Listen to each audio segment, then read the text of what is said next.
여러분 안녕하세요. 마술처럼 세금을 줄여주는 마세TV입니다. 완연한 봄이 된 것 같습니다. 날씨가 이번 주는 엄청 따뜻하네요. 오늘의 주제는 바로 이겁니다. 증여세 없이 3억 원 증여 진짜 가능하네. 자, 최근에 질문을 주신 내용들을 바탕으로 이 내용을 한번 정리를 해봤습니다. 어떤 질문 내용들이 있었고 이 내용을 어떻게 적용할지 같이 한번 살펴보도록 하겠습니다. 자, 질문 내용을 같이 살펴볼게요. 모친으로부터 시가 13억짜리 아파트를 받고자 합니다. 현재 저는 직장인이고 저가 양도로 10억에 구매 가능한 걸로 알고 있습니다. 그래서 어머니 아파트에 8억 전세 세입자를 놓고 부담부 증여로 8억을 떠안으면서 2억만큼만 제 자금을 넣으려고 합니다. 그런데 제가 모은 돈은 1억밖에 없어서 나머지 1억은 모친으로부터 차용증을 활용해서 가져오고자 합니다. 이렇게 하면 문제가 없겠죠? 라는 질문을 그림으로 도식한 게 이 내용입니다. 어떻게 생각하시나요? 이렇게 문의를 주신 분은 나름대로 유튜브나 네이버 등을 통해서 공부를 좀 하신 것으로 보여지는데, 다만 여러 가지 세법상의 장점들을 혼용해서 좀 본인 나름대로 해석을 했던 것 같아요. 그리고 어떤 걸 좀 생각해 봐야 되냐면, 여기서는 첫 번째는 별도 세대, 엄마와 내가 별도 세대인지 여부를 봐야 되고요. 두 번째는 이 질문을 주신 분의 말처럼 부담부 증여와 저가 양도로 혼용해서 이렇게 설계할 수 있느냐라는 내용입니다. 이 내용을 같이 한번 살펴보도록 하겠습니다. 두 번째 질문은 이런 거예요. 내가 집이 하나 있습니다. 시가 한 20억 정도 하는 집이 하나 있고요. 예전에 분양권 하나 당첨된 게 있어요. 그리고 21년 올해 10월 완공될 예정인데 현재 시세는 한 10억 정도 됩니다. 내가 이제 집이 두 채가 되면 보유세 부담이 되기 때문에 둘 중에 하나는 증여를 하고 싶어요. 그럼 어떤 것을 증여하는 게 좋을까? 그러면서 하나는 증여가 좋을까요? 아니면 저가 양도를 하는 게 좋을까요? 아니면 증여와 양도를 혼용해서 하는 것이 좋을까요? 뭐 이런 질문이었는데, 결국은 저가 양도가 들어가는 부분이 있고, 이분의 경우에도 1세대 1주택 비과세 규정을 적용받을 수 있기 때문에 두 가지 중 어떤 것을 증여 또는 양도하는 것이 좋은지를 충분히 고민해 볼 수 있는 케이스입니다. 결국은 이 두 가지 질문의 공통점은 저가 양도를 활용해 보겠다라는 쪽에서 나온 건데요. 그럼 이제 이 저가 양도가 무엇인지 한번 같이 살펴보도록 하겠습니다. 특수관계자 간의 저가 매매의 케이스를 두 가지로 좀 나눠봤는데요. 하나는 첫 번째로 현재 시세가 9억이라고 가정했을 때고요. 두 번째, 다음 장에 나오겠지만 시세를 15억 정도일 때로 가정을 해볼 겁니다. 자, 일단 9억일 때 시세가 9억임에도 불구하고 실제 거래가액을 하나는 5억으로 하나는 7억으로 저가 매매를 하는 겁니다. 그러니까 9억짜리를 한 명은 엄마에게 5억을 주고 사오는 걸로 거래를 한 거고, 한 명은 7억을 주고 사오는 걸로 거래했습니다. 이때 자, 양도자는 당연히 양도세 이슈가 발생할 거고요. 양수자는 정상적인 가격으로 가져오는 게 아니기 때문에 증여세 이슈가 발생할 수 있습니다. 자, 일단 양도자 입장에서는 어떤 고민을 해야 될까요? 내가 9억짜리를 5억에 또는 7억에 받아왔는데, 그러면 내가 양도소득세 계산할 때 양도가액을 실제 시세 가격인 9억으로 할 것이냐, 아니면 내가 실제 받은 금액인 5억 또는 7억으로 할 것이냐에 대한 이슈가 하나 발생할 수 있겠죠. 그리고 양수자 입장에서 발생할 수 있는 증여세는 좀 특이합니다. 둘 다 저가 매매임에도 불구하고 5억에 저가 매매한 양수자 입장에서는 증여세를 내야 됩니다. 하지만 7억에 저가 매매를 한 양수자 입장에서는 증여세를 내지 않습니다. 이상하죠? 왜 그럴까요? 두 번째 케이스를 볼까요? 자, 현재 가격이 15억인 아파트라고 가정을 해볼게요. 한 명은 15억짜리를 엄마한테 9억에 사오는 케이스고요. 한 명은 12억에 사온다라고 가정을 할게요. 자, 둘 다 특수관계자 간의 거래이고 저가 매매죠. 일단 양도자 입장에서는 아까와 동일하게 내가 양도세 신고할 때 양도가액을 15억으로 할 것이냐, 아니면 실제 받은 현금인 9억 또는 12억으로 할 것이냐가 이슈가 될 것이고요.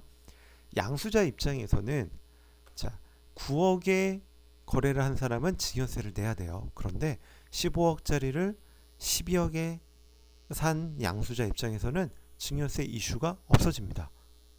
왜 그럴까요?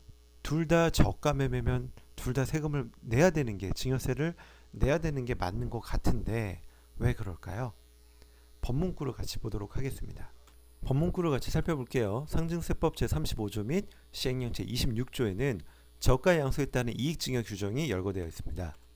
자, 특수관계자 간의 재산을 시가보다 낮은 가액으로 양수하거나 시가보다 높은 가액으로 양도한 경우로서 그 대가와 시가의 차액이 대통령령으로 정하는 기준금액 이상인 경우에는 해당 재산의 양수일 또는 양도일을 증여일로 하여 그 대가와 시가의 차액에서 기준금액을 뺀 금액을 그 이익을 얻은 자의 증여재산가액으로 한다. 말이 어렵게 되겠죠. 그러니까 뭐냐면 자, 첫 번째 특수관계자 간에, 두 번째 일정 금액 이상 차이 나게 거래하면 여기서 뭐라고 되어 있죠? 기준금액 이상 차이가 난다는 거죠.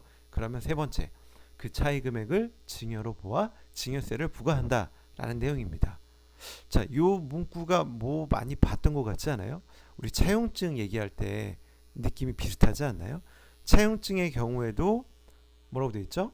내가 빌린 돈에 4.6%를 곱한 금액을 증여로 보지만 그 금액이 연간 1,000만 원이 넘지 않으면 증여로 보지 않는다 라고 되어 있죠.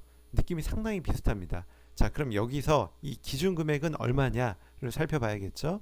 기준금액을 이렇게 정하고 있습니다. 대통령령으로 정하는 기준금액이란 다음 각호의 금액 중 적은 금액을 말한다. 시가의 30%에 상당하는 금액과 3억 원 이렇게 열거를 하고 있죠. 자, 그럼 앞에 케이스에 한번 대입을 시켜볼까요? 자, 9억짜리 아파트를 양수하는 양수자 입장에서의 증여 현황을 볼게요. 자, 시세는 9억인데 자녀가 5억에 양수를 합니다. 그러면 실제 증여 금액은 9억에서 5억을 뺀 4억이죠. 우리 대통령 영어로 정하는 기준 금액은 어떻게 보죠? 둘 중 적은 거 뭐 3억과 시세 9억에 30% 2억 7천이죠. 그러면 2억 7천을 빼면 증여로 보는 금액은 1억 3천이 됩니다. 그래서 이 저가로 아파트를 산 자녀 입장에서는 양수자 입장에서는 1억 3천에 대한 증여세를 납부해야 됩니다.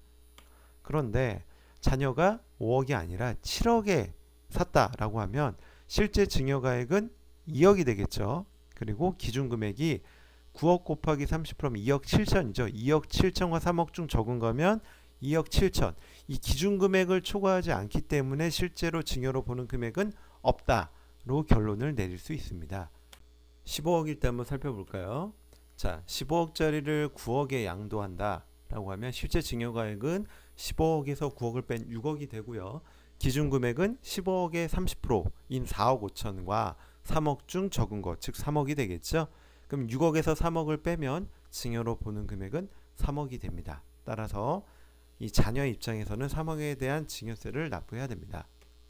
자, 그런데 15억짜리를 12억에 양도해 온다 라고 하면 실제 증여 금액은 15억 빼기 12억, 즉 3억이 되고요. 기준 금액은 4억 5천과 3억 중 적은 거, 즉 3억을 빼면 증여로 보는 금액은 제로가 되죠. 그래서 15억짜리를 12억에 사온다라면 증여세는 없는 것이 되게 됩니다. 10억을 기준으로 나눠볼 수 있겠죠. 그래서 10억보다 적은 걸 살 때는 그 적은 금액의 30%가 기준 금액이 되는 거고 10억을 초과하는 물건이라면 3억을 뺀 금액, 그 3억이 기준 금액이 된다라고 생각을 하시면 됩니다. 그래서 이런 질문, 증여세 없이 3억 증여가 가능할까요? 라는 질문에 대해서는 가능하다라는 걸 이 사례를 통해서 우리는 알 수 있습니다. 다만 증여세 없이 3억을 증여할 수 있다라면 분명 절세가 맞는데 왜 많은 사람들이 이 규정을 활용하지 못할까요? 바로 양도세 이슈가 발생하기 때문입니다. 사실 매도자는 특수관계자가 아니라면 이런 거래를 할 이유가 없습니다. 왜? 10억짜리 또는 15억짜리를 저 같은 사람에게 7억에 팔 이유가 없잖아요. 저야 좋지만 그렇죠. 손해보면서까지 결국은 특수관계자에게 재산을 물려주기 위한 수단으로 활용하기 때문에 문제가 되는 거죠. 그래서 소득세법 제101조 및 소득세법 시행령 167조에서는 양도소득의 부당행위 계산 규정을 열거하고 있습니다. 자, 납세지 관할 세무서장 또는 지방국세청장은 양도소득이 있는 거주자의 행위 또는 계산이 그 거주자의 특수관계인과의 거래로 인하여 그 소득에 대한 조세 부담을 부당하게 감소시킨 것으로 인정되는 경우에는 그 거주자의 행위 또는 계산과 관계없이 해당 과세기간의 소득금액을 계산할 수 있다. 그러면 이 소득에 대한 조세 부담을 부당하게 감소시키는 것은 어떤 거냐라고 또 나와야 되겠죠. 그 내용이 시행령에 열거되어 있습니다. 조세의 부담을 부당하게 감소시킨 것으로 인정되는 경우란 다음 각호의 어느 하나에 해당되는 거라고 쭉 열거를 하되, 다만 시가와 거래가액의 차익이 3억 이상이거나 시가의 5% 상당하는 금액 이상인 경우로 한정한다. 즉 3억 이상 차이가 나지 않거나 시가의 5% 이상 차이가 나지 않는다라면 이거는 조세를 부당하게 감소시키기 위한 행위가 아니다라고 보겠다라는 거죠. 자, 9억짜리 아파트의 내용을 대입시켜 보면, 자, 내가 5억에 양도하든 7억에 양도하든 부당행위로 보는 금액은 9억에 5%면 얼마죠? 4,500 정도 되죠. 그럼 일단 한 8억 5천 이상 저가로 하게 되면 다 이거는 부당행위로 보겠다라는 거죠. 그러면 세법상 양도금액은 시세인 9억을 적용하겠다라는 거가 되고요. 15억도 마찬가지예요. 15억일 때도 적용을 해보면 15억의 5%와 3억 중 적은 금액과의 차이보다 갭이 더 발생하면 이 거래 자체를 부인해서 양도 이체 금액이 9억이라 할지라도 세법상 양도 금액은 시가인 15억을 적용하겠다. 그래서 15억과 취득가격의 차익을 양도 차익으로 해서 양도소득세를 계산한다로 생각을 해보시면 될 것 같습니다. 자, 1세대 1주택을 가정했을 때와 다주택 중과일 때를 한번 비교를 해볼게요. 15억 아파트를 상황별로 양도세를 계산해 보겠습니다. 5억에 취득했다라고 가정을 하고요. 자, 1세대 1주택자라면 어떻게 되죠? 양도차익이 10억이지만 9억 추가분에 대한 고가주택 양도차익을 구하면 4억밖에 되지 않습니다. 여기에 자, 최대로 받을 수 있는 장기보유 특별공제 80% 적용을 하면 양도소득 금액이 8천.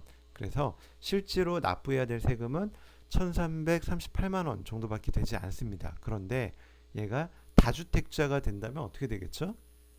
다주택자가 되게 되면 조정대상 지역에 양도차익 10억에 대해서 장특공을 전혀 못 받게 되죠. 그렇게 됐을 때 세율은 24%가 아니라 42%에 10% 추가해서 52%를 적용받고, 올해 6월 1일이 지나면 어떻게 된다고요?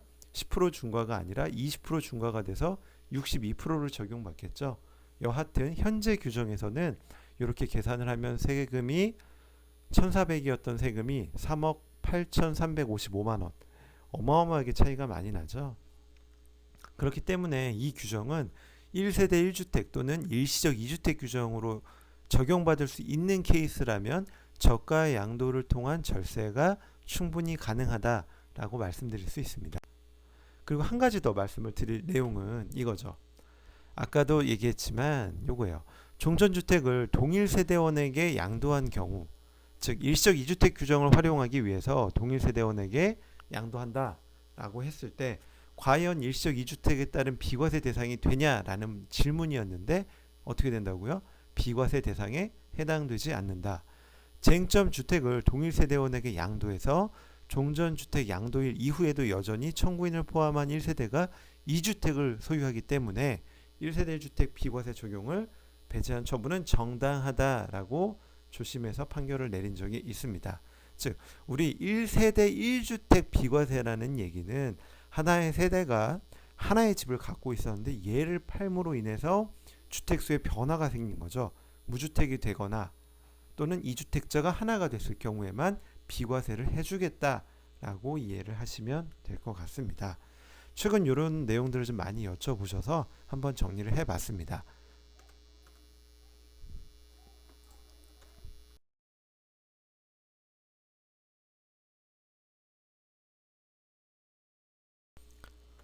도움이 되셨다면 많은 응원의 댓글 부탁드리겠습니다. 감사합니다.